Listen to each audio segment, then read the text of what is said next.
Jeffrey Hamelman, many of you know him from probably lots of different ways, whether you've seen his books, you've attended his classes, you knew him when he was the head baker at King Arthur. He's been baking for a very long time, and enjoying that and enjoying teaching folks about it. He's been a great partner and collaborator with us here at UVM and with the Northern Grain Growers Association, and has dedicated lots of time and resources, and his expertise to helping us grow more high quality local grain right here in Vermont and beyond. So Jeffrey, thank you so much for just being you and always sharing so much time with us. I can't tell you how much we appreciate that. Thank you, Heather. You know, it's a total pleasure for me. Thank you. Well, so I think with that, we want to get right to the video, and then make sure we have times that you can talk with Jeffrey about the video and maybe other questions that you have. So, Catherine? Good morning. It'll be good afternoon when you watch this, but it's actually being recorded in the morning. My name is Jeffrey Hamelman, and I'm a baker. And today I'm going to make one dough using 100% rye flour. And from that dough, I'm going to make three very, very different products. The nature of classes like this is that you have a sort of reverse chronology. So instead of starting with mixing and then fermenting and then dividing and shaping and then proofing and then baking, that would take us too many hours. So we're going to do it somewhat in reverse. I made a batch of this dough at home this morning and shaped the products before coming here. Here meaning King Arthur. I'm at the King Arthur Baking School. And I want to first start by thanking Carrie and Amber. Carrie she oversees the entire bread department at King Arthur Bakery, which is quite a task that she's completely successful at. And Amber is the director of the King Arthur Baking School, and she's another awesome person. So they've been really assisting a lot, and we're filming in the baking school. I also want to thank Catherine because she's been showing her competence right throughout this whole series, starting with the corn. So anyway, here I have a loaf of bread. I made two of these. They weigh 1.2 kilos each, which would mean about 2 pounds, 10 ounces. And then from the same dough, I added some flour, some caraway seeds, some salt, and a little bit of dry yeast, and I made some crackers. And then the other thing I made was, I call them power bars. They're really exceptional. It's a variation on something I saw in the Loire Valley of France at a wonderful bakery some years ago. And this is the same 100% rye dough, but I've added in roasted almonds and hazelnuts and chopped chocolate and some chopped dried fruit. So it's a really great, wonderful treat, and really super healthy too. So how do I know if this bread is ready? Well, I know in a couple of ways. I know from time. It's been 1 hour since I shaped it. And I also know there's a series of small holes you can see on the surface. For a rye dough, that's an indication that it's reaching full rise. And also when I press in on it, I don't know if this is visible, but there's an indentation that only very, very slightly comes out. Rye is a very weak grain. It certainly is delicious and it certainly is nutritious, but it's quite weak. And so if you over-rise it, the likelihood is that it's just going to collapse. So this is ready to bake. Here's the second one of these. So what we're going to do now is we're going to go to the oven. I'm going to load all these products. There's another camera, so you'll be able to see that action. And then we'll come back and we'll mix the dough, so you'll see how that goes. And then we'll shape it, so you'll see all the aspects of this process. Later today, or actually when you're watching this, I'll be back at my house, and I could have done this show at my house, but the problem would have been that the round loaves want a very hot oven to start. The power bars want a somewhat lower temperature, and the crackers want the lowest of all. And with the time constraints we have, I never would have been able to bake all 3 products at home with just a regular home oven. So that's why we're doing it here. Hopefully, if there are any questions, there's going to be a Q&A towards the end of this session. And then also, Catherine or Heather perhaps can put my email address up on the screen at some point. And then if people have any questions at all as the days go on, don't hesitate to email me. I'm happy to answer the questions. So let's get the bake going. So I'll bring everything over there and then we'll load them all at once.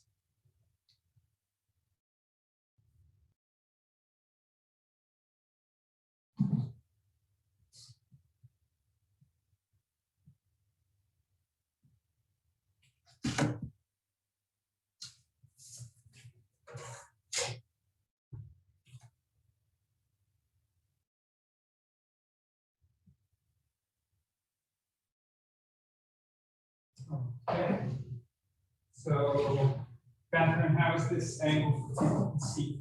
Is this visible? Looks good.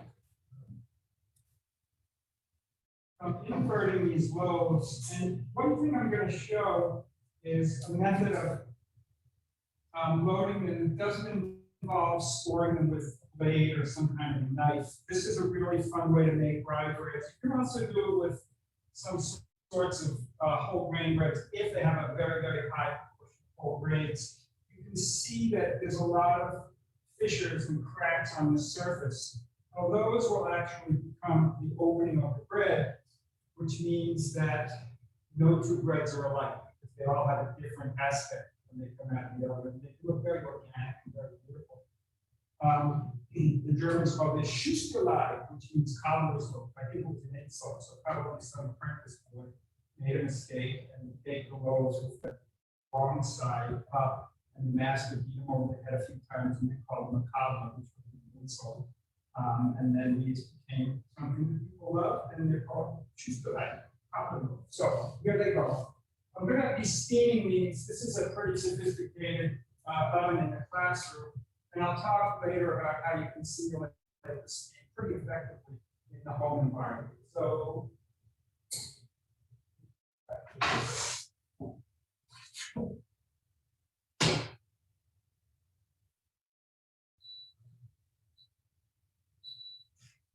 here's the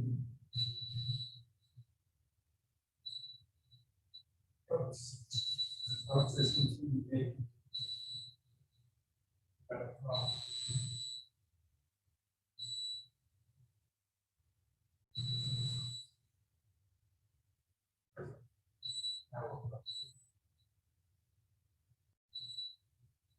Rock and roll.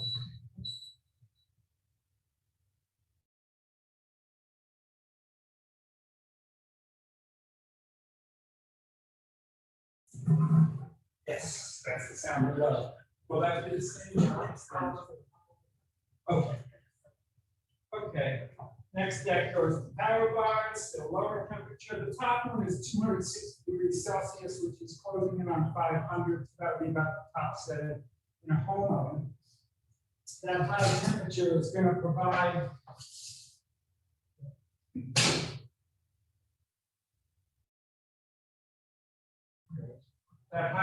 will provide a good initial lift, and then we can lower the temperature after a while.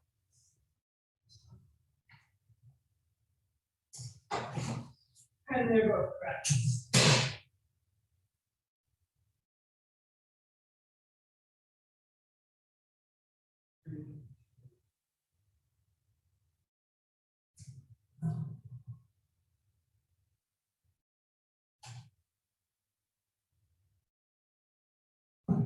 Okay.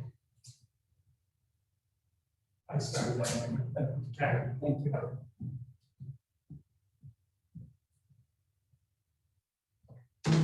Okay. As those bake, Carrie, you could open those vents in like 3 minutes, literally, if you would. Thanks. While those bake, I'll start mixing this. I'm going to mix it by hand. You can certainly mix it in a mixer. This would top out most home mixers. I think it's 3.3 kilos, so running around 7 pounds, which is pretty high for a home mixer. But just to show the possibility of, having a kind of low expense setup. I'll show you how you can mix by hand as well. This is an old New England baking trough that my wife found for me and gave it to me for my birthday one year, which I love. I think it probably bathed a few babies over the years too. And this is the sourdough that's going to be the only thing that leavens this dough. So that makes it very important that the sourdough is ripe and vigorous. This was fed last night at around 6 o'clock, and you can see the cracks on the surface there, an indication that it's risen well. I like to taste the sourdough to make sure that the quality of the acidity is what I'm looking for, not overly sharp, but definitely perceptible level of acidity. And this is in good shape. This sourdough is one that I made beginning August 28th, 1980. I was leaving my first baking job, and my German boss said, "Would you like me to show you how to make a German style rye sourdough?" And I said, "Well, maybe there'll be some sourdough in my future, so why not?" So it's been around for a little over 40 years. And it's actually making bread on, at least, as far as I know, at least 5 continents, which is kind of a gratifying feeling. And like me, and like probably everybody watching, it gets fed 7 days a week. I give it very, very, very small feedings. Just 20 grams of flour, which is like 2/3 of an ounce. So it's not like I'm using a whole lot of flour, and then every day I discard some so that I can keep it at a manageable level. Although if you didn't discard some, soon you'd have to rent the cement mixer just to hold your sourdough. The whole rye flour in this formula comes from the wonderful, wonderful flour that Todd Hardy grows up in the Northeast Kingdom, which has really been making some superb bread in Vermont for the past few years. And so every baker that uses it is super grateful to have access to it. So here's all my ingredients: whole rye flour, medium rye flour, salt, sourdough, and water. That's it. So I'll start by just drawing some flour in here.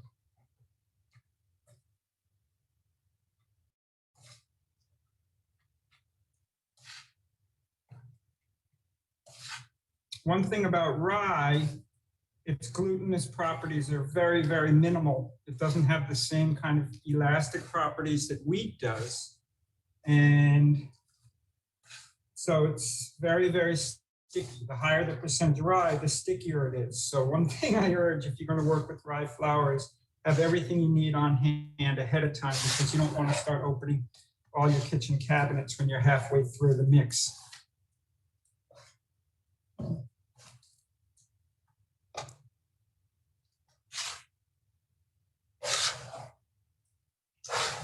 I'm very fond of hand mixing because after having spent almost 4 decades in production baking, which has got its own considerable joys, the act of hand mixing just brings a certain level of real intimacy that you don't quite get to the same extent in the production setting. I'm very fond of that. I'm just going up and over and pulling it back across. Every now and again, I'm going to turn the bowl around 180 degrees because, as you can see, I'm not quite getting this portion, the portion closest to me. So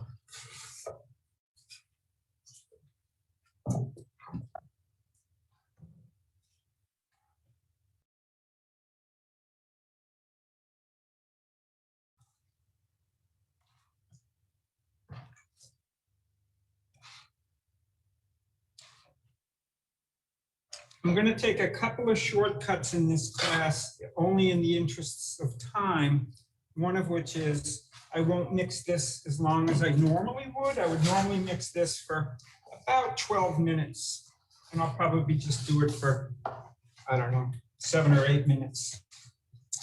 And the second shortcut is the fermentation for this dough should be about 30 minutes, but I will just give it about 15. Rye is also quite unique as a bread grain because, you can open those vents, please. I just did. Oh, you did. Because the needs for requirement are much different than wheat-based breads.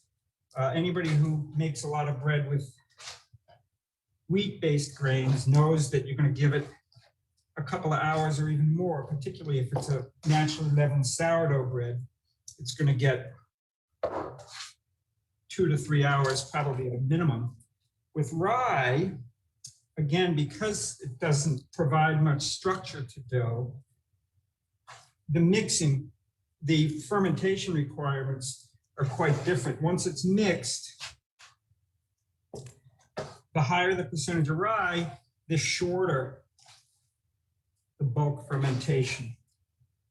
So that for a lot of German style rye breads,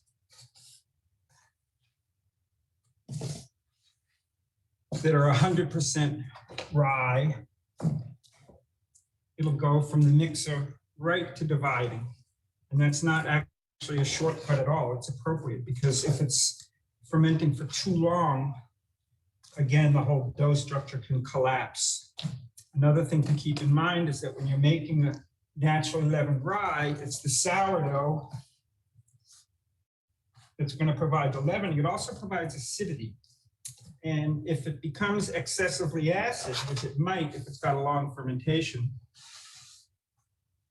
that can impair the dough structure as well. So rye breads have very different fermentation properties. If you made 100% rye and fermented it for 15 minutes, you could have first-class results.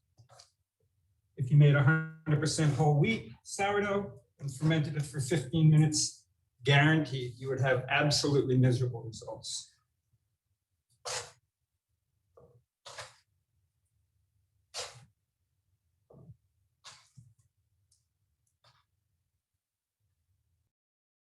This also becomes a very gentle, almost meditative type of act to mix by hand. And you can certainly do it in a mixing bowl. You don't need to go and find one of these troughs.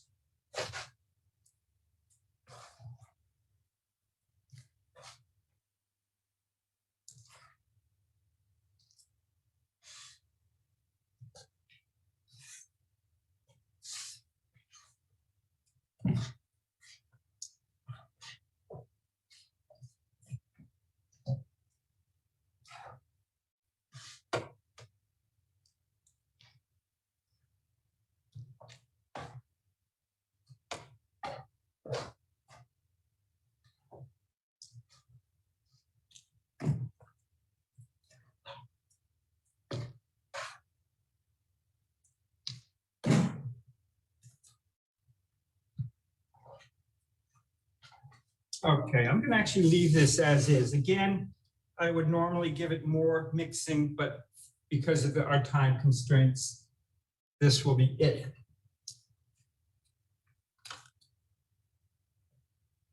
And in about 15 minutes, I'll start dividing it up.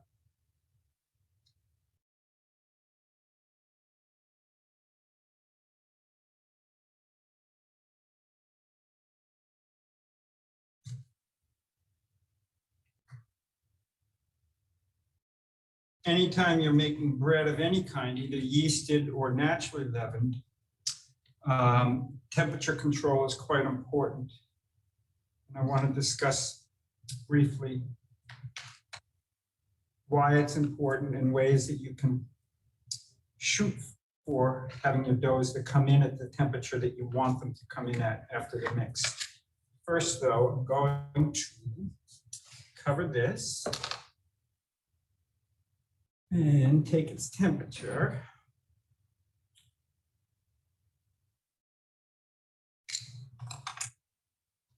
And this is 81.8 degrees, about 82.0. Well, I actually was hoping that this dough would come out at 82.0. So somebody's shining down on me, which is really a good feeling. Why is that important? Because if we're talking about living creatures like yeast, they thrive in certain environments. One requirement for a happy yeast life is temperature, proper temperature.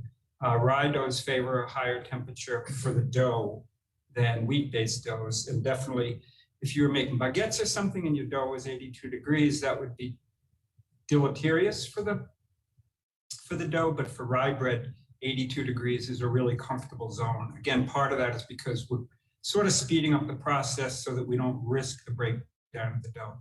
So before I get too far along, I don't want my hands to turn into cement. So I'm gonna rinse myself. Probably the best $1.79 you can spend if you like rye bread is to buy something like this so you can keep your hands clean.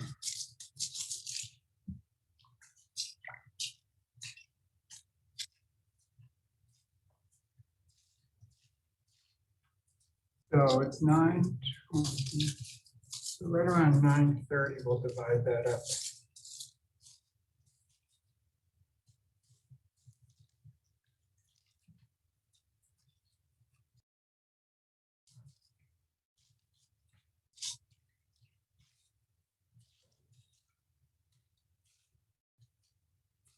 Okay, that's pretty good.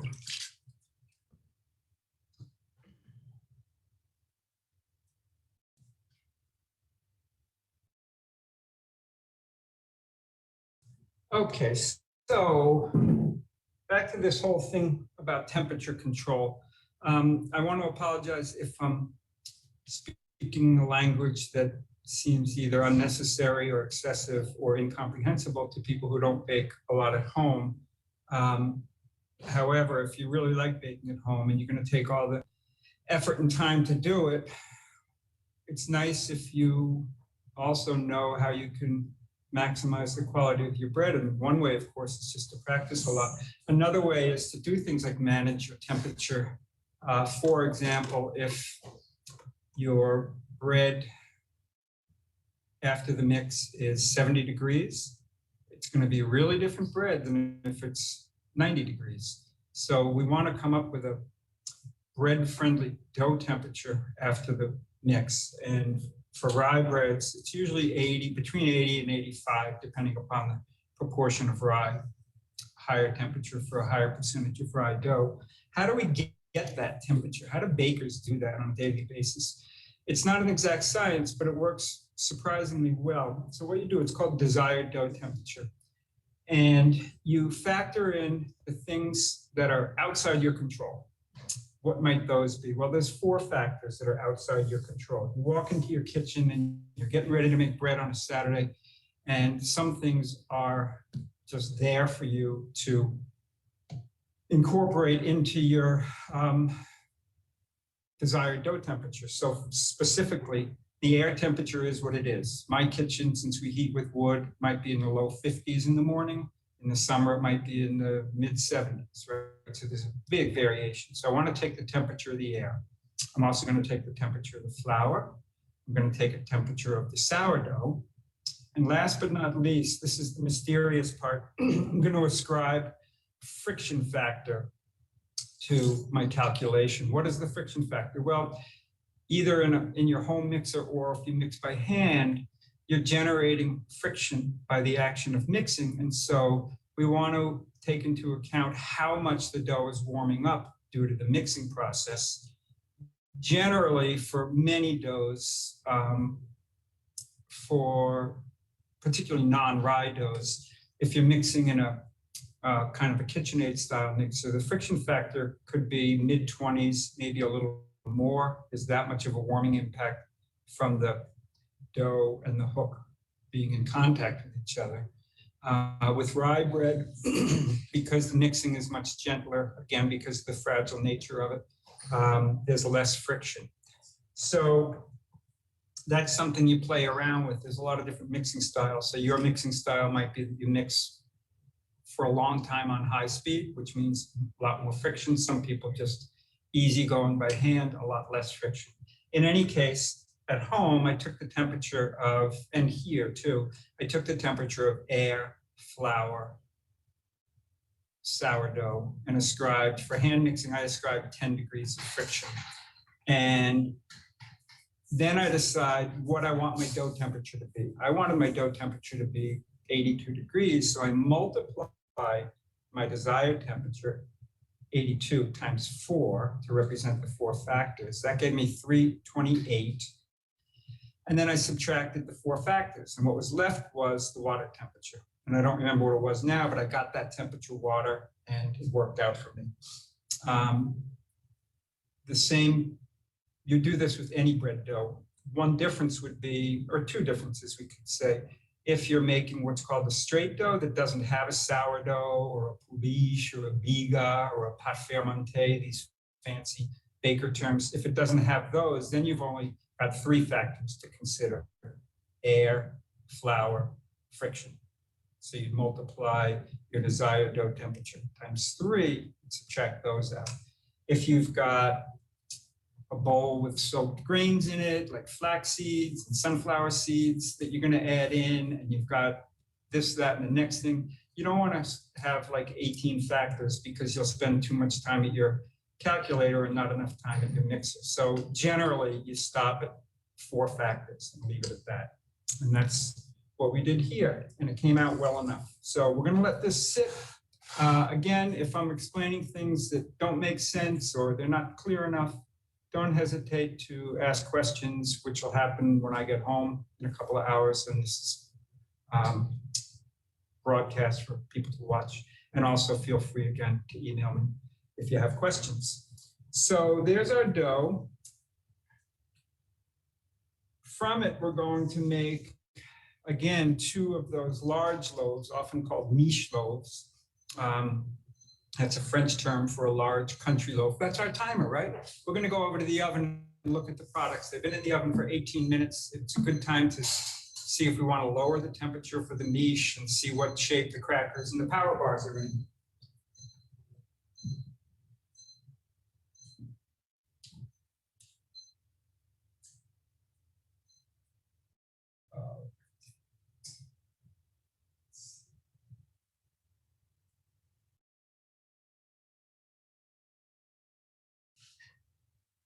If you're young, you're going to run another 10 minutes. And we'll do 6 minutes for the crackers.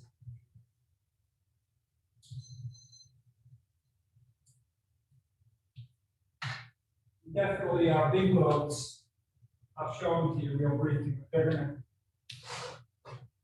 to be in for quite a long time. You can see the way that the crackers, it's very organic and that's what it wants to do. It looks really, really pretty.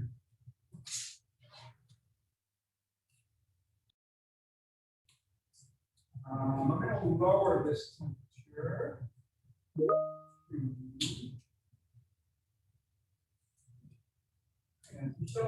And Michelle, when you're free, no rush on it, you lower this stack to 240 degrees.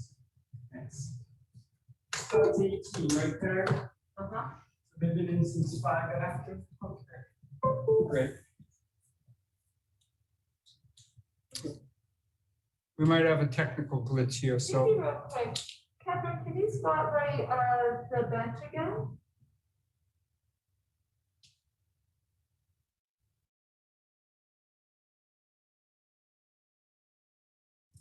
It's not giving me that option anymore.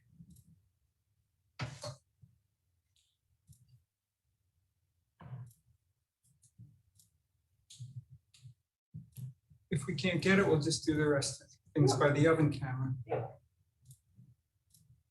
Why don't we just do that? You want to do that? Okay. Let's see, Michelle just turned it off. That's good. I'm gonna try turning it back on. Okay, and if that doesn't work, we'll just go to the oven camera. There was a big dot next to you. A big dot next to my head? Yeah. It's a UFO? Oh. We're trying to fix it. Okay, we're gonna go to the.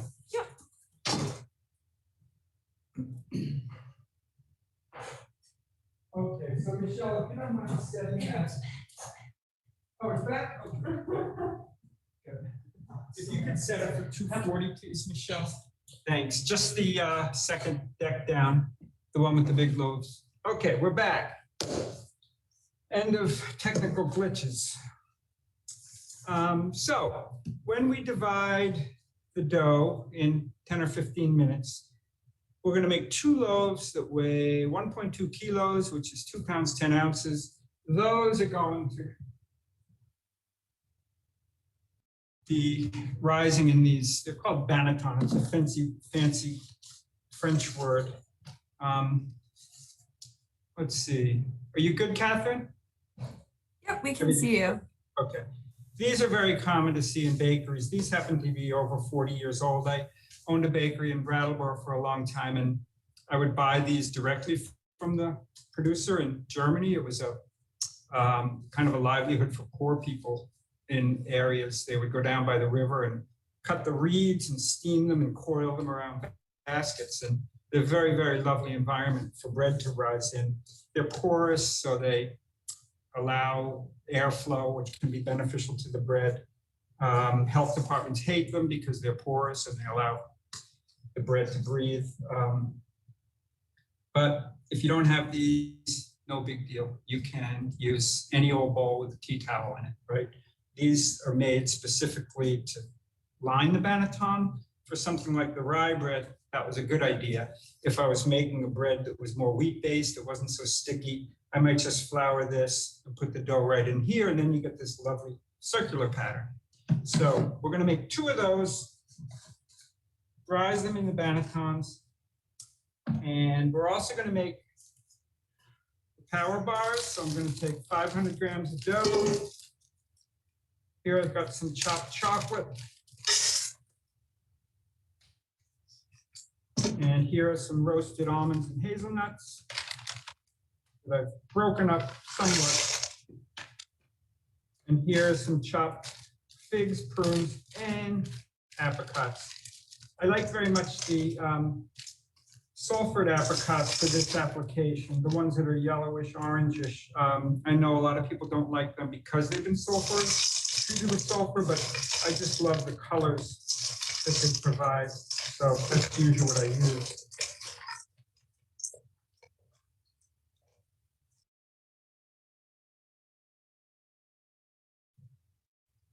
All right, so that's going to be for the power bars. And the other thing we're going to make is crackers. Now, on the recipe sheets, I did a little dissertation on how to factor in this precise weight of add-ons for the crackers. The add-ons are a little bit of instant yeast, which is optional, and some more rye flour. Why do we want more rye flour? The dough as it is a little bit too moist, and if we tried to roll it out and turn it into crackers, we would have just a gummy, pasty mess all over the place. It would not be fun. So we're adding rye flour to it. And since we're adding flour, we want to add the appropriate amount of salt so the cracker's not undersalted. So there's some salt in here, and there's also some ground caraway seeds in here. I wouldn't call the salt optional. I would say the caraway seed is, if you don't like the flavor of it. I ground it so it wouldn't get caught in your teeth. And the yeast is certainly optional as well. It's not like these are going to have a big, massive puffing. Again, it's a pretty complicated, well, not that complicated, hopefully, but the calculations you do to figure out the weight necessary of the salt and the flour. It's on the recipe sheet, and hopefully it's not too complex. And I guess, if you're just baking at home and you feel like, I don't want to get into that level of math, just add a little flour until the dough seems firm enough that you can roll it out, and add a few grains of salt too. Back to the oven. We'll look at the crackers.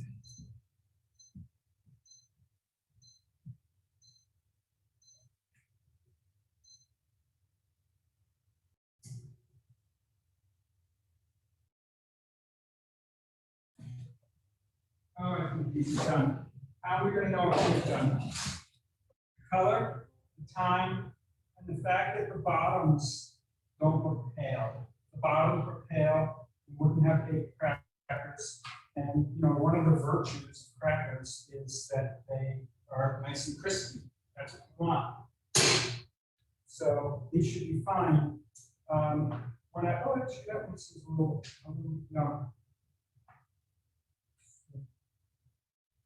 Yeah, I'm gonna put these back in the oven. I'll stand here now because these will only be in the oven for a minute or two at the most. When I was getting ready for this class and I did the test batch of all the products, that was, oh golly, a month ago, and the crackers are still fine. So if you store them in a nice airtight container, they'll last a really, really long time. And they're super yummy with goat cheese on top, or maybe goat cheese with honey drizzle over the top. There's a lot of really yummy bits to eat just as is, or with some hard cheese. So yeah, they're a nice thing to have on hand. Okay, let's see. How about the 2 hours?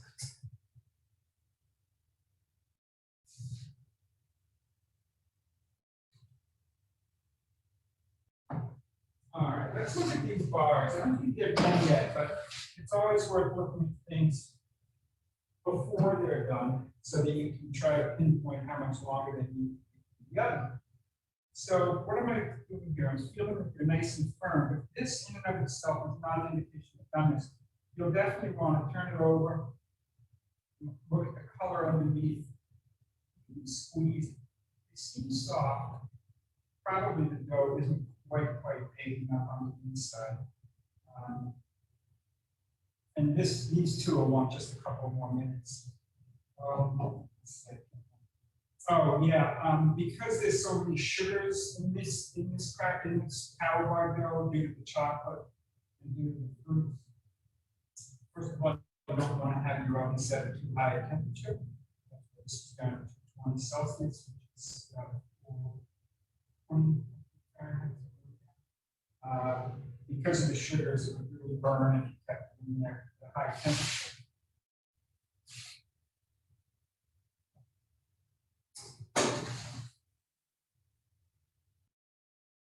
Another thing about the power bars is I don't like a chocolate that's really, really, really bitter. This chocolate is like 61% cocoa solids. And for me, it's got a really nice contribution to the overall flavor. Because if it's bitter, then we're going to be tasting bitter chocolate, sourdough, and then we'll have the nuts and the fruit. But the overall taste in the mouth might be a little bit of a clash. So if you use a chocolate that's probably in the 60s, maybe not more than 70%, that would probably be just about right. Okay, now,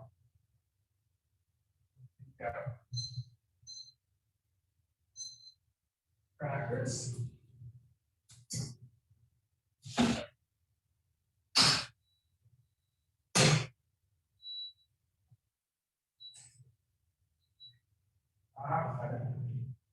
Okay.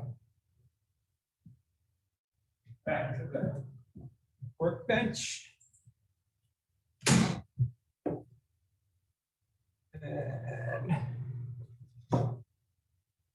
here are the crackers. I'll show you the back side, a couple of them. You can see how the back side here is about the same hue as the top side. And that to me is an indication that they're thoroughly baked.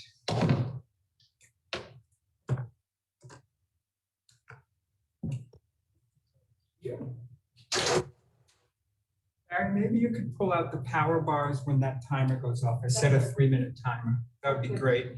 And then bring it over here. And there must be some potholders somewhere. I couldn't find any. Yeah.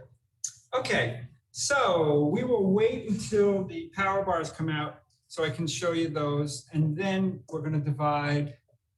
I think we're going to divide now. I take it back. So.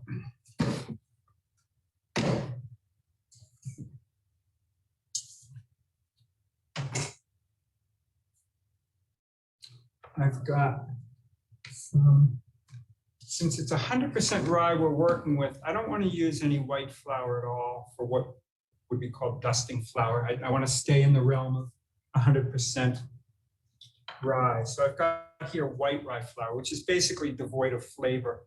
And it's kind of the rye that when you buy a terrible, typical American style rye bread, it usually just has a bunch of white flour in it, or white rye flour in it.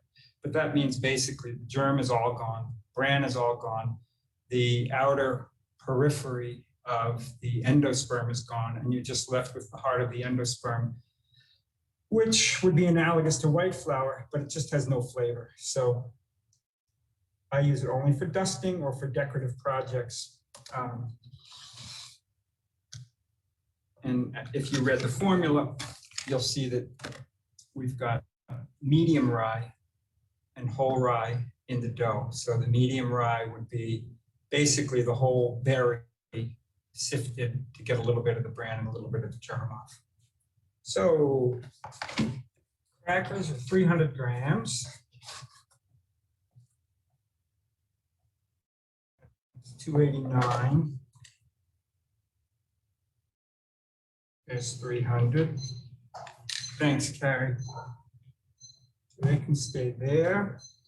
And the power bars are 500 grams.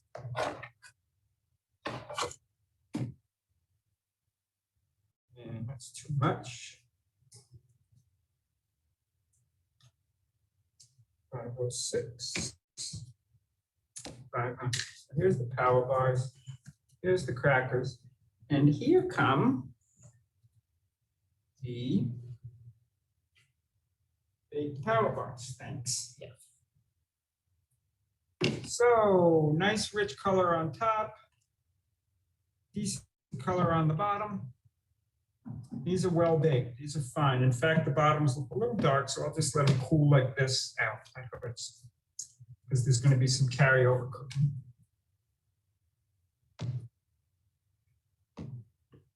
Okay, there's the power bars.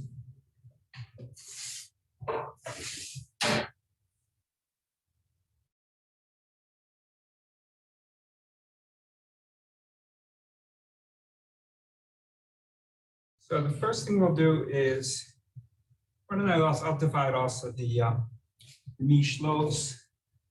Miche is an interesting term. It's a French term, and it's a slang word that actually, if I'm not mistaken, kind of means I don't know if we can say this in NGGA or not. It signifies part of the anatomy of a female that one would see from the backside of a female. Is that obscure enough?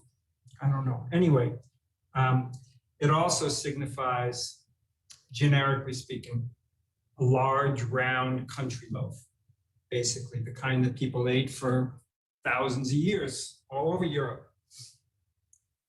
And when I say large, boy, sometimes they can get really large. I was teaching classes in Denmark some years ago, and a guy drove up from Nuremberg in Germany, and he brought a 12-kilo loaf of rye bread with him as a kind of gift to bring along. And it was as big as a truck tire. It was massive. What an impressive sight that was. So these old loaves were really, really, really something. But that was also, for so many centuries, people were eating bread that was baked 3 weeks ago. And in order for it to keep that long, it had to be a large, round, naturally leavened whole grain loaf.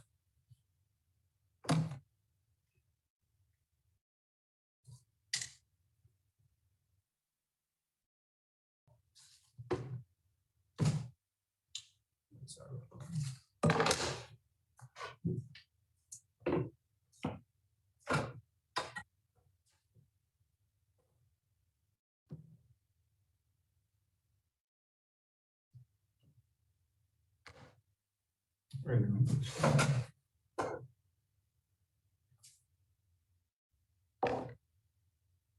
Okay. Now we've got all of our product scaled. So I Get all this stuff out of the way.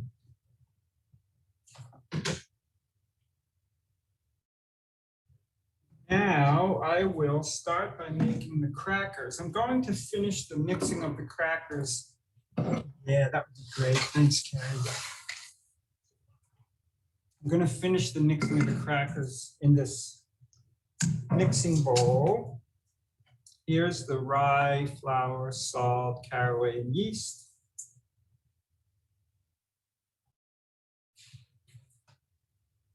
Let's see, Carrie, I wonder if we need a timer on that loaf. It's been in the oven, what, 37 minutes? It probably wants another 10. Do you mind checking it to see what you think it needs? Thanks. Carrie's like one of the greatest bakers easily to say in the state, but I would say in the country. So if you ever get to eat bread that she makes, it'll put a smile on your face. I'm using a paddle. I'll just bring these ingredients quickly together. What do you think, Carrie? I think it's another 10. It has the temp. Can it stay there? I'm gonna bring it down a little bit. Okay, use your judgment. Thanks.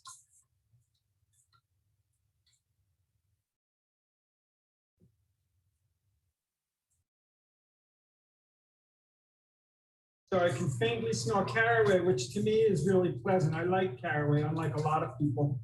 Again, ground is preferred on the inside of the dough. It's interesting that you'll see very commonly in countries like Germany, Austria, Russia, the Baltic states, they'll use caraway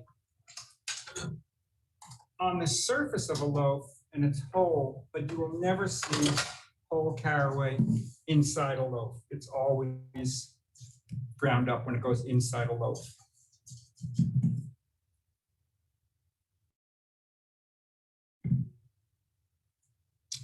Okay.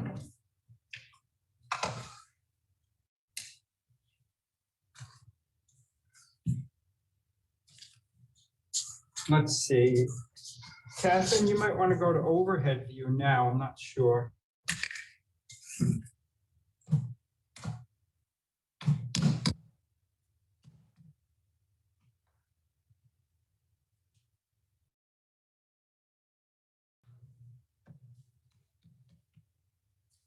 I'm going to roll this out to about 1/8 of an inch.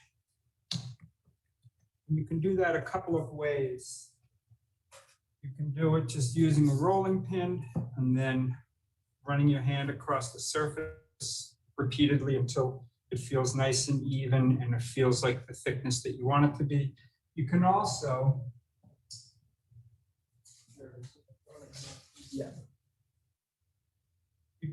buy this set of 4 plastic or rubber rings. This one's 1/8 of an inch. The set also comes with 1/4 inch and 1/2 inch. There's 4 of them in it. And for these, though, you'll need a kind of professional size rolling pin where the diameter of the wood is about that. And then these fit on there, and then you roll it out, and when you hit this, you know you got the same thickness. It's not too challenging to learn on your own what the thickness is just from feeling things. Our hands are unbelievably sensitive, so it's pretty easy to gradually learn relative thicknesses just by running your hand over it.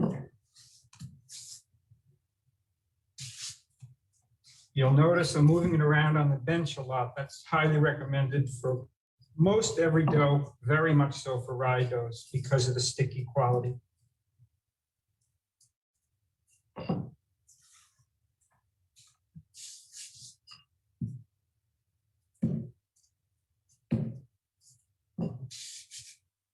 Close.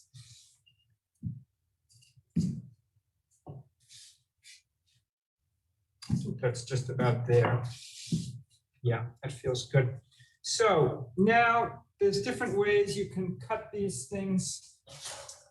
You can be very precise. You can be very inexact. It doesn't too much matter. You do want the crackers to be reasonably the same size, not just thickness, but also dimension, because then you'll have a more even bake. If you've got some real small ones and some real large ones, obviously that could create problems in the oven. So how can you cut them? You can use a pizza wheel like this to cut them. You can use a little pastry crimping wheel, which gives it a fun look. That's what I did with that first batch that we baked. You can use a ruler as a guide, either by placing it here and saying, this will be the dimension for the crackers. I think I'll do it that way. So there's all kinds of different ways to do it. Maybe I'll go this way. Just get rid of that little bit of an end. Yeah, why don't we do it like this? Actually, since I'm a lefty, from this side.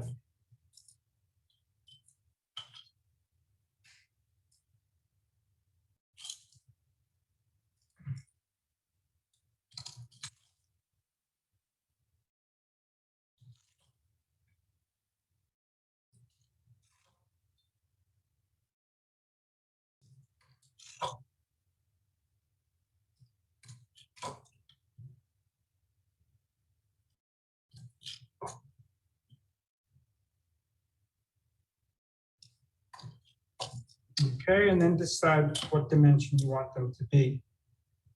This way, I think I'll probably divide them in thirds. So that would be where about here and here, close enough.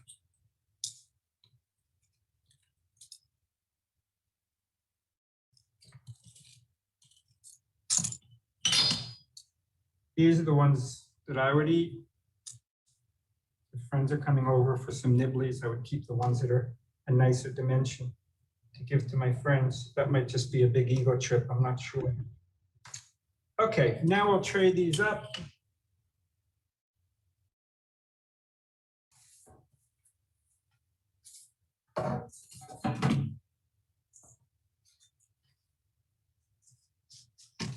This would be a handy tool, but I'm sure you can also accomplish the same thing with a dinner knife.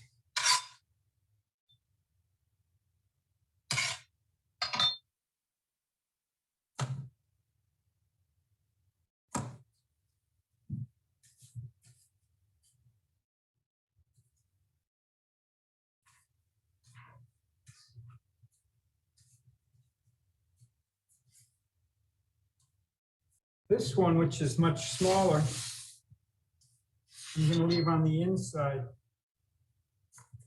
Why is that? Because there'll be a little bit more heat on the periphery of the tray. And so by having these on the inside, it'll reduce the possibility of them burning.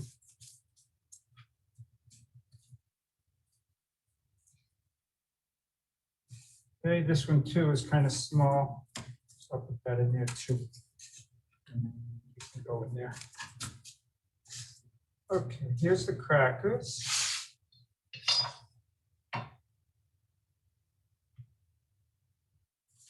Okay, these will sit out a little bit just to let the yeast get moving. If you choose not to use yeast, you can bake these right away. You can refrigerate them and bake them in an hour. There's plenty of things you can do. If you were to make all three of the products from this class and you only have one oven at home, then you'd probably want to bake the round loaves first at a high temperature. When those are out or close to out, you might put it in the power bars and let them bake, and then finish by lowering the temperature some more and baking your crackers. But I'm going to leave these here.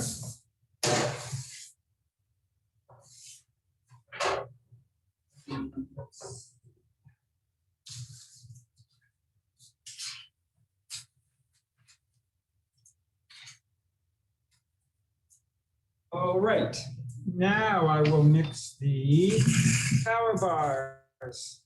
Here's 500 grams of dough. Again, the math on the handout might look a little complicated because what it calls for is knowing the amount of flour, the weight of the flour that's in here. And I gave the calculation for how to ascertain that. I don't want to go over it now because it'll take up too much time. Once you know the weight of the flour, I'm adding that identical weight with the combination of nuts, fruits, chocolate. And again, if you just don't want to get into that level of things, don't worry about it. You might have different products every time you do this, but you can just add things, use your own judgment, and I'm sure your results will be fine.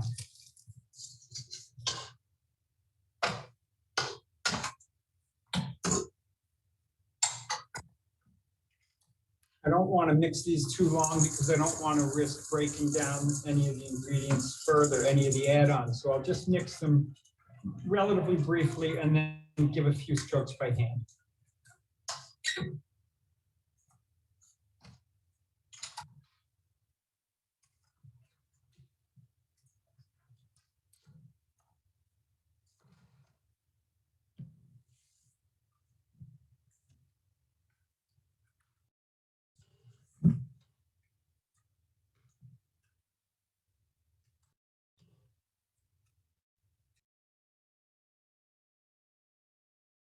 What do you think of those loaves, Carrie? Yeah, it's been now what? Yeah.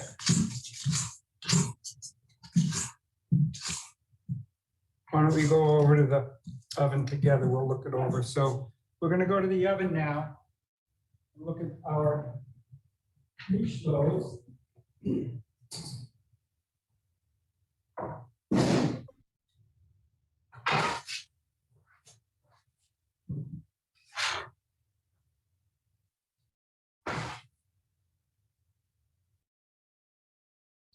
No, I'm a one-trick pony. I don't even care. When I see something like this, it gets me really excited. It's got this incredible organic heat. How do I know if these are done? Well, the color is gorgeous and rich. The time tells me that it's been close to 50 minutes. It's been 48 minutes, which is good for this weight. You hear that? It sounds hollow-ish. When I squeeze it, if I do this, it tells me nothing because it got hard on top 20 minutes ago. So if I want to know the squeeze test, I hold the top to bottom and squeeze it to get a sense of the relative thickness of the crust. That's going to give you an indication of whether or not it's done. And the fourth factor would be, and this is of course just from experience, but it's attainable for everything. The fourth factor would be the weight, the relative weight. In my hand, it's this rule of 1.2 kilo of 100% probably should feel like, or is it really, really dense and heavy, which means I probably still have to make it some more. I think these are probably baked. They sound good, the color's good, the length of bake was good. So I think we're going to call them done. And again, we've got that nice organic bursting just from having inverted them without storing them later in the night. I'm going to show you how we obtain that. First, I'll bring these up.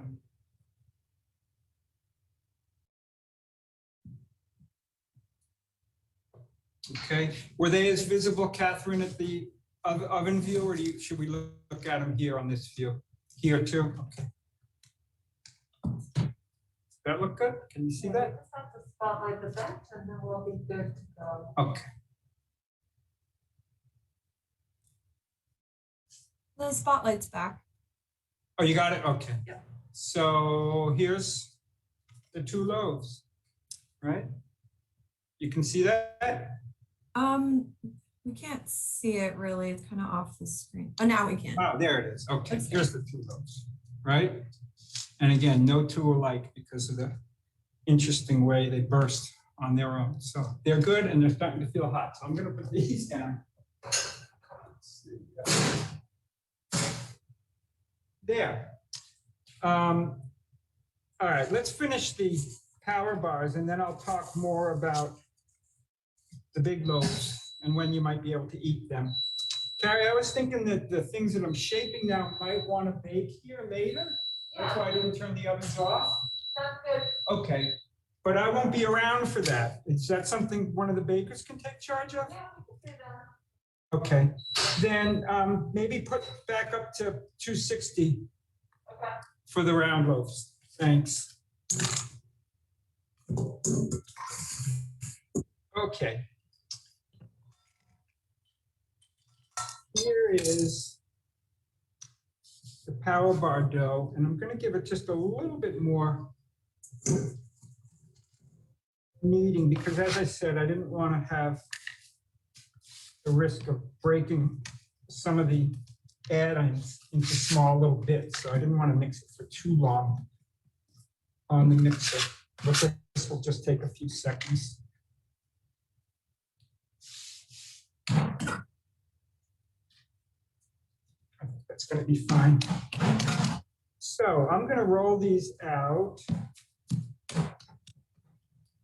9 inches, 9-inch rectangle.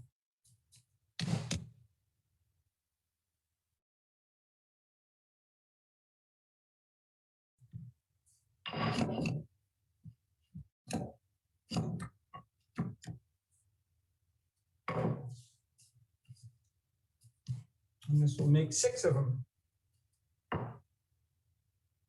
Okay, that's 9 inches.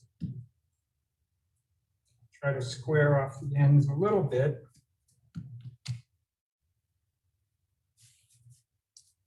And then we'll score these at 1.5 inches. That's 5.5, 7, 8.5, 10, 11.5.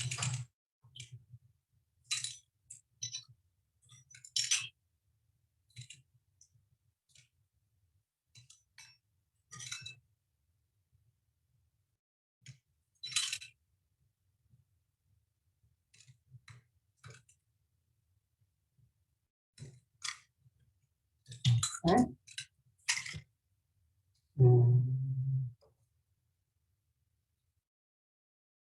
Cut down vigorously because you're going to be cutting through nuts and chocolate. Oops.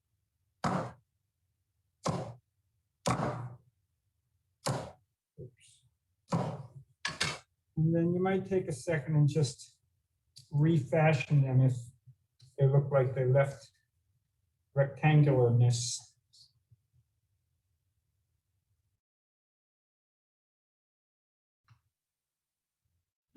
These look very matte if you leave them as is, so typically I flour them with white rye flour just to give them a little bit of a contrast after the bake.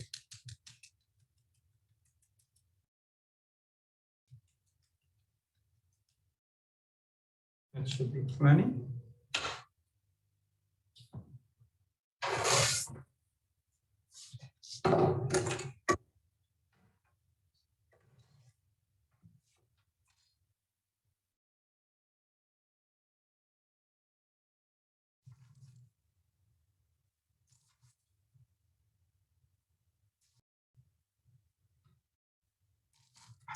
These should sit for about a half an hour to let them rise a bit so they're not too dense in the mouth. Gary, if you don't mind, these 2 trays could go into the proof box if it's still on. That would be great. Okay. Now what I'm going to do is shake these 1.2 kilo miche loaves. I'll put them back in these baskets, which is a little bit possibly iffy because if there's any residual moisture from the first loaves, it could cause them to stick this time around. But I think they'll be okay.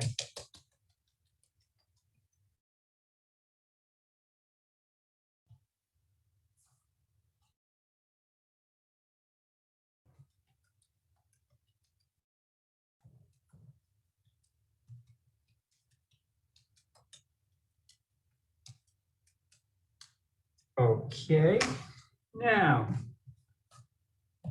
shaping these, I'm just simply going to knead them in that old American style, pushing from here, which is kind of different. Interestingly, Europeans tend to knead this way, which is interesting. But anyway, doesn't matter. And I want to bring this to a nice level of density, keeping in mind there's no real gluten to develop, so it's going to be pretty tasty when it's done. I'm using as little flour as necessary so it doesn't stick to the board or to me. And once I've gotten it to more or less an even density, now I'm going to shape as if I have really deficient skills. What do I mean by that? If I really shaped it in a really nice tight round way where it was completely seamless, then it wouldn't break open the way it did on those 2 loaves that we baked. So instead, what I want to do is I want to see these seams. You see those seams there? That's a good thing, but I'm even going to accentuate them more by just lightly bringing the edges in and then lightly manipulating it into a round shape. Now I've got some seams that are going to open really nicely. Where are we? Right there, right? So that's what I mean when I say I want to shape as if I have poor skills. Get it nice and round. Now we want the seam to be down, not up. Normally, if you're going to score loaves with a blade or a knife, you would want your seams to be up. So the good side would be down, but this would be the opposite.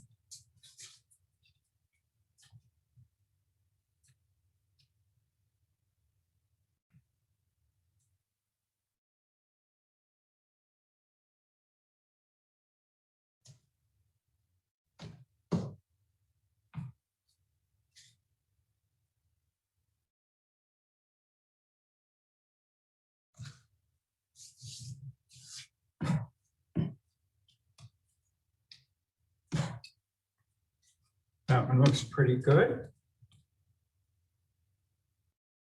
Okay, so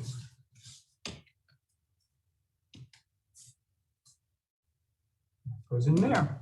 All right, I'm going to walk these over to the proof box. I'll be back here in 1 second.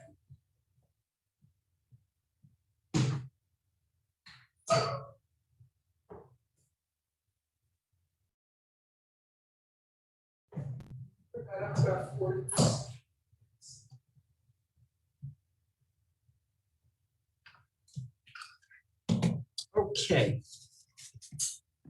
Just take a second and a little bit clean this bench.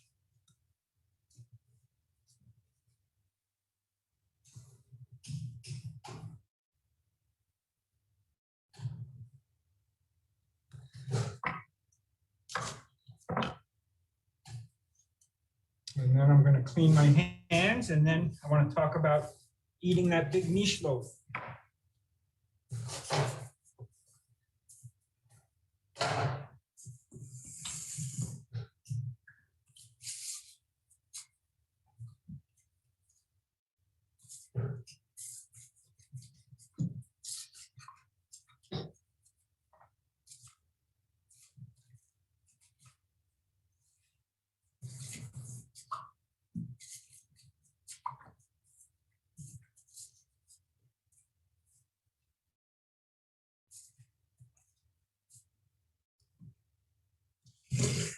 Okay, so if bread is bad, you really need to eat it while it's warm, because if it's room temperature, it's going to be dreadful. It's similar to if you have a really, really bad, like a beer or something, you really want it to be as close to frozen as possible, because if you drink it at the same temperature you would drink a Guinness, you'd probably not enjoy it very much. So bad bread, eat it warm. Good bread, really, it should be at room temperature. I mean, you might want to eat a baguette that's still slightly warm, but for the most part, good bread is characterized by a lot of things. One of it is proper fermentation of the flour, which generates all these beautiful flavors, many of them very subtle, and many of them not really available to taste if the bread is too warm. So in general, bread that has had a chance to cool is tastier. There are certain breads that really want to be at least 24 hours old before they're cut into, sometimes 48 hours old. And this kind of rye bread is one of them. If we were to cut them now, and I wish we could in a way, but it would be a really big mistake. But if we cut these now, it would just be a real gummy mess, and it wouldn't taste good, it wouldn't look good, you'd have this paste all over your knife. These should not be cut for at least 24 hours.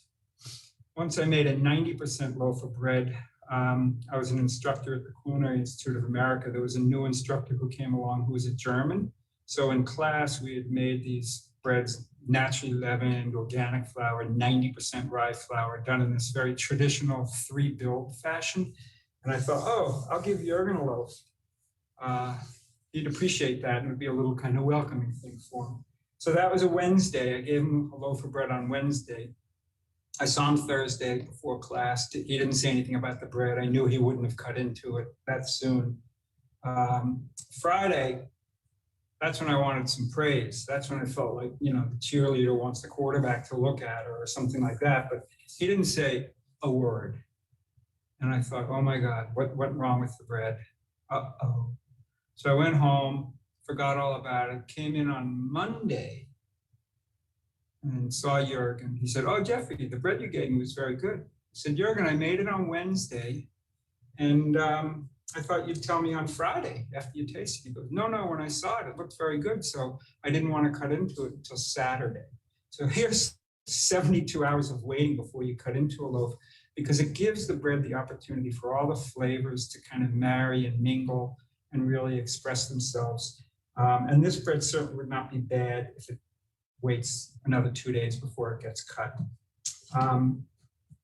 That wouldn't be the case with yeasted breads. It wouldn't be the case with most white flour-based sourdough breads. But if you're making a whole grain sourdough bread, then often it's going to be improved with time as well.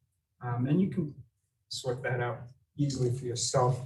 So I'll put our products back on the bed so you can have one last look at them.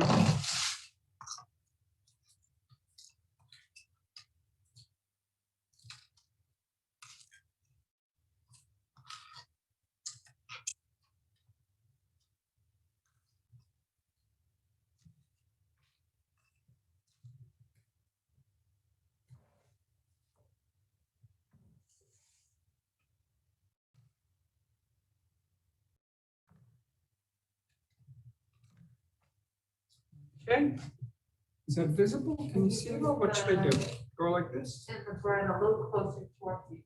The bread closer to me. There we go. That's where? Yeah. How about this? Can you see it now? Okay, so this is what we made. And I think that's the end of the class for now. So again, this is being recorded a few hours before it's going to be shown. And so when it's shown, I will be also there, and that's when we can have the Q&A portion of things. Remember to email me if you have any questions, anything that I said that didn't make sense, or you want further explanations about things. And, you know, wherever your bread making brings you, I hope it brings you a lot of pleasure, and I hope you are able to share it with a lot of people and provide pleasure and nourishment to them too. So thank you. And big thanks to King Arthur for hosting the filming of it, and to Carrie for your steady and endless support and help to this home baking guide, and all the NGGA staff who do such a really good job. So thanks everybody, and happy baking. Bye. Wow, nice work. Thanks, Jeffrey. That was really great. You're welcome, Heather. Yeah, and it looks like you've been answering questions the whole time, which is good. Yep, there's one that's unanswered that was from Avery about Okay. how to know how long to let bread rest before you cut into it. It's hard to really pinpoint it, but you could say that particularly with rye breads, if you've got more than, say, 60% if 60% or more of the flour is rye, then you're better to wait at least 12 hours. If it's 50% rye, you can eat it when it's been cool for a couple of hours. If it's, as it goes towards 100%, that's when you want to really elongate the waiting period. So I won't cut the 2 loaves that I baked until probably, what's today, Wednesday? I'll probably cut them Friday morning for breakfast or something like that. Rye is much more susceptible to being gummy if it's cut too soon, much more susceptible than wheat or spelt or things like that. Great. Is there a resource or any resources that we can offer up to folks that they can kind of keep referring back to over time? They have their recipes, but Resource about like regarding what? books, I think um, that's kind of a little bit of maybe what Avery was asking. Is there Yeah. another reference they can go to? There was a book called The Rye Baker that came out a few years ago by Stanley Ginsberg. I can't say that I've baked from it. It's got a lot of different rye recipes in it. And I don't know how deeply he goes into technical matter. So I can't really say about that, but that's definitely something that you might consider. Right. Are there any other questions for Jeffrey about anything maybe, and even just other other baking questions, bread making questions that you've always wanted to ask, and now you have someone you can ask? Yeah. I'm this is maybe an sort of off topic, but I kind of wondered about are there foods that work better with certain breads than others? Like, I guess I'm thinking about all these projects that we're doing with cheese right now, and really doing sensory work on cheese, and thinking about pairing wines, and is that similar with bread? Like, Yeah, I think absolutely it is, Heather.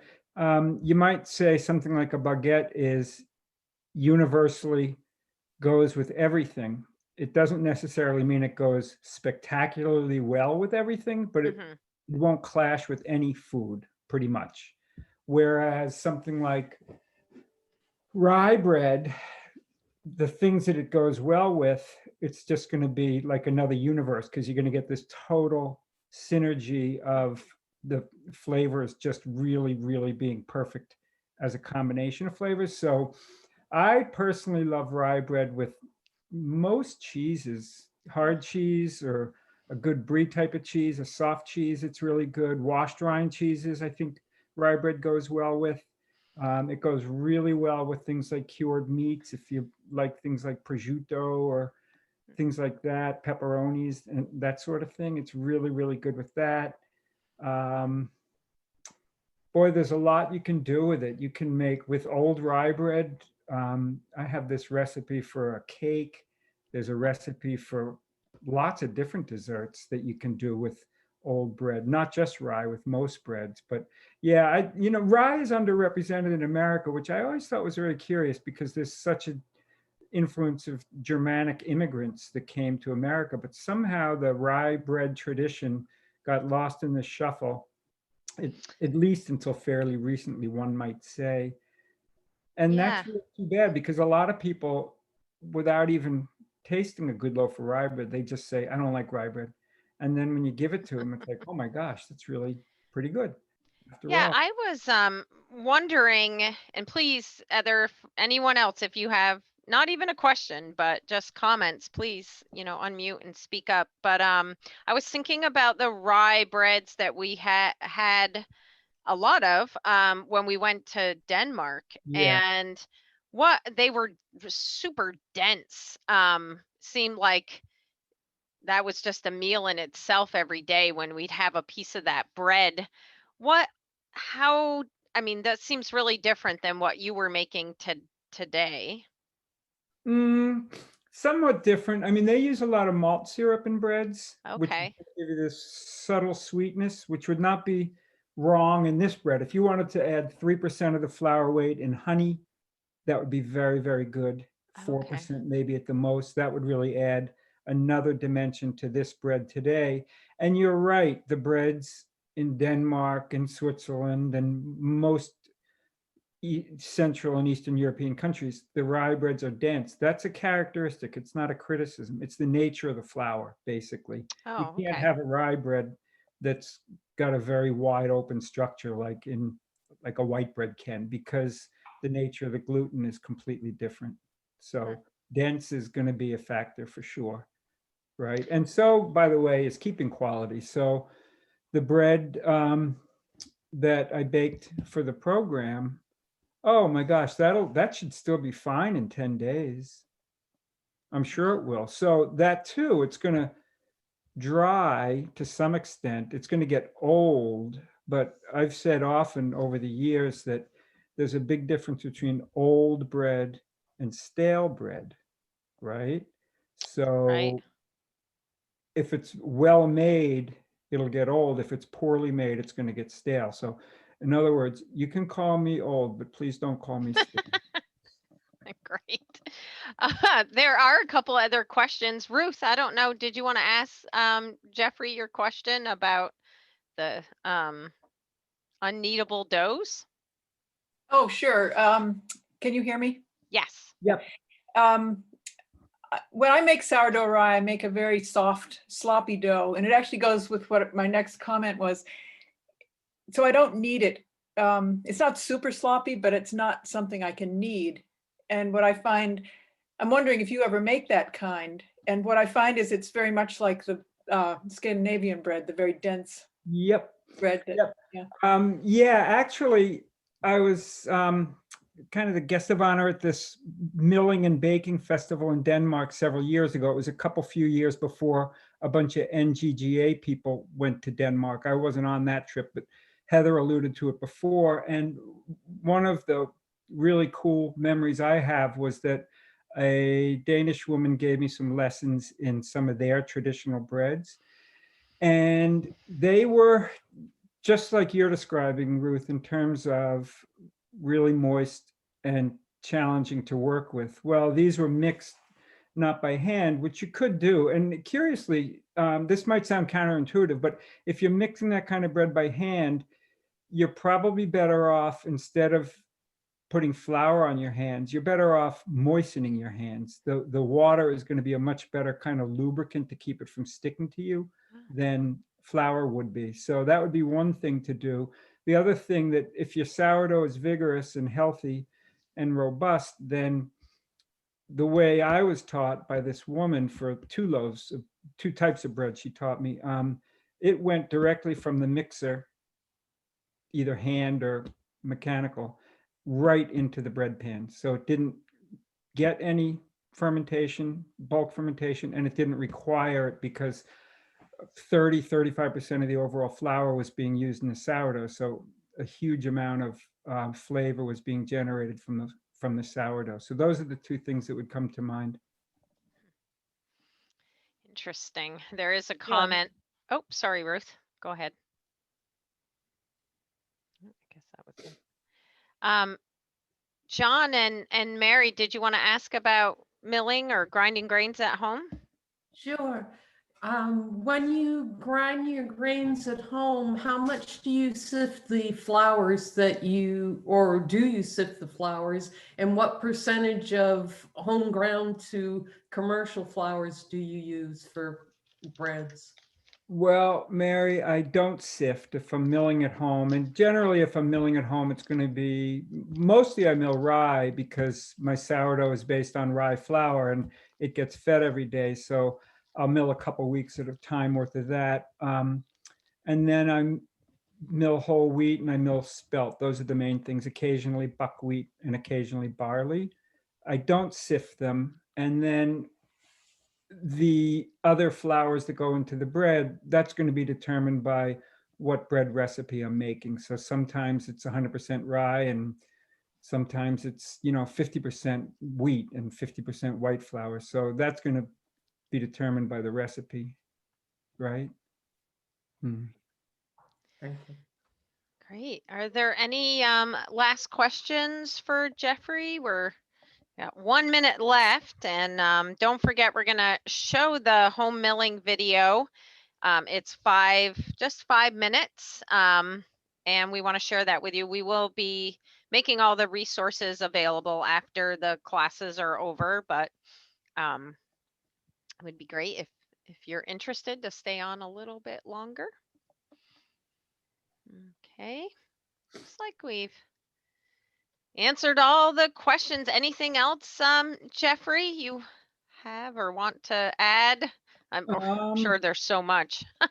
Well, Ooh. to offer my encouragement to everybody, wherever you are on the kind of trajectory of bread making skills, it should be a joy and a pleasure from start to finish, right? When you're a rookie at it, it's so exciting. It's this brand new world that's opening up. And even when you've been doing it for decades, it's still this just beautiful engagement with something so fundamental. Somebody wanted to know, what bread do you like to eat? What's your favorite? Ooh, I'm recording this. We're recording this, Jeffrey. I don't have a favorite. I really don't. I adore 100% rye bread. I'm very fond of 100% whole wheat bread. And I'm not ashamed to say that I love 100% white bread either. If it's a well-made baguette, I mean, you're tasting these incredibly beautiful, delicate flavors that don't have any kind of intrusion from, sour flavors or brandy flavors. And so I'm not one of these militants who says whole grains are nothing. I kind of like any bread that's well made. The bigger the bread basket is, if it's full of well-made bread, bring it on. I'll take it all. Well, thank you again. Thanks for taking so much time. And next week, you're going to be working with Sylvia and Carrie again Right. at the King Arthur kitchen, but this time it'll be live. So now we got practice now, hopefully. And that'll be Everything will go as smoothly as it did today. So thank you. And thanks everybody for attending, and hopefully we'll see some of you next week. I don't know, Catherine, do you want to play the home milling video now? Yes, I'm just going Great. to share my screen and then we can play that video. Hi, I'm Jeffrey, and I'm going to show you how I operate my little mill. It's a country living mill. I've had it for about 5 years, and I use it to grind rye and wheat, spelt, barley, buckwheat, so pretty much any grain. It would probably even do corn, but I haven't used it for corn yet. In any event, it's a good mill, fairly expensive. When I bought it, it was hand powered, so you'd crank it. You can see here there's a little handle that would screw in right here, a wooden handle, and it was quite a lot of exertion if I wanted to grind enough to make, say, 4 loaves of bread at home. So I decided I would motorize it, which I did. I bought a motor online and I bought a belt, and now it's a simple matter of just plugging it in, and it does a great job. Now I'll show you how I actually operate the mill. Okay, so the last thing I ground was rye, and now I'm going to grind some spelt for another NGGA class for our conference. And so first I want to clean out the residue of the rye, so I'll show you how that happens. I just unscrew it here.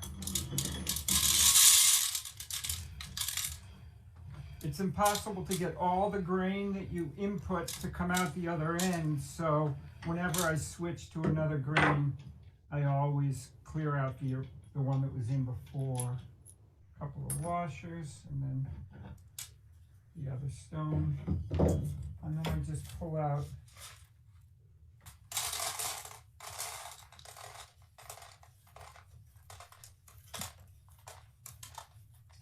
okay. And then this goes back on. Here's the stone. And the washers. And now's the important part. I'm going to tighten it just till I hear the stones kind of chattering. You hear that? That's too close, particularly for a hard grain like the spelt. It would be very close and it would heat up pretty quickly. I want to now back it off until that might be good. Rye grinds very easily. It's a softer grain compared to things like wheat and spelt, so I usually can have the rye a little bit closer to get a slightly finer grind. There's my grain. I put the bucket underneath. And then it's simply a matter of plugging it in. Once I do, it'll be pretty noisy. So what I'm going to do is I'll plug it in. I'll feel to see the coarseness or fineness of the grain that's being ground, and then I'll adjust the stones if need be. So here we go.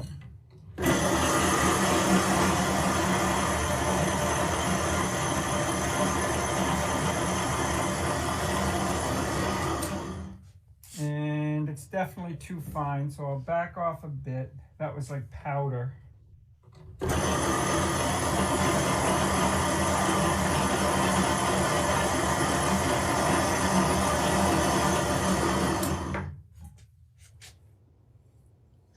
I can see little flecks of bran, which I actually like. This looks like a really nice blend where it is now. So I'm going to keep grinding it at that degree, and that'll be my flour. And it'll be very, very quick. This was about 12 ounces of grain, and it probably will be done in less than 3 minutes, I'm sure. There's a lot of different mills on the market for small home milling. I'm not familiar with other brands. There's a lot of them that are pretty popular. I don't know anything about pricing or effectiveness, but this I find to be a really good quality mill.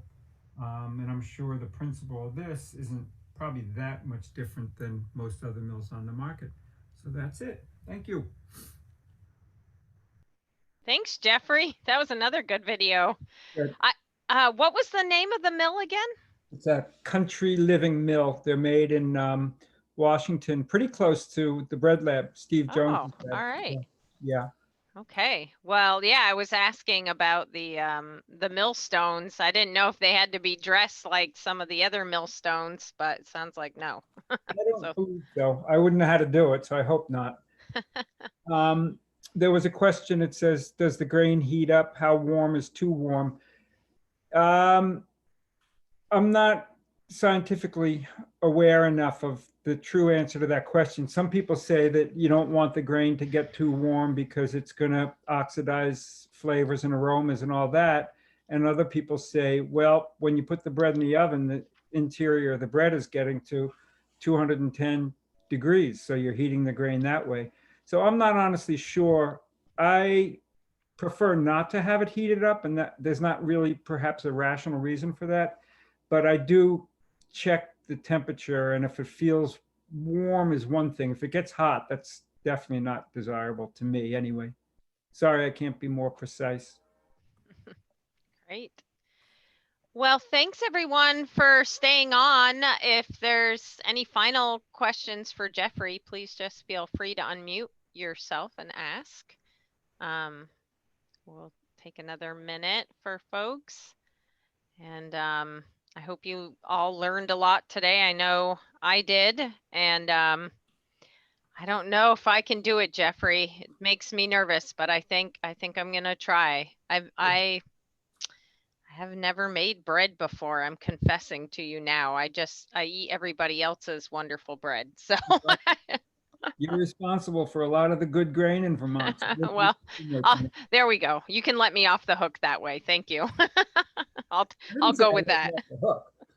Yeah, I know. I'm getting there. I'm getting there. Great. Well, thanks everyone. And we'll see, I'm sure many of you next week when we talk about spelt. And thank you, Jeffrey. Thanks, Catherine and Carrie. I don't think she's on, and Henry, everybody, and Todd this week for everybody's help and great webinars. So have a wonderful rest of the day, and then make a snowman tomorrow, I guess. Bye-bye. Bye. Thank you.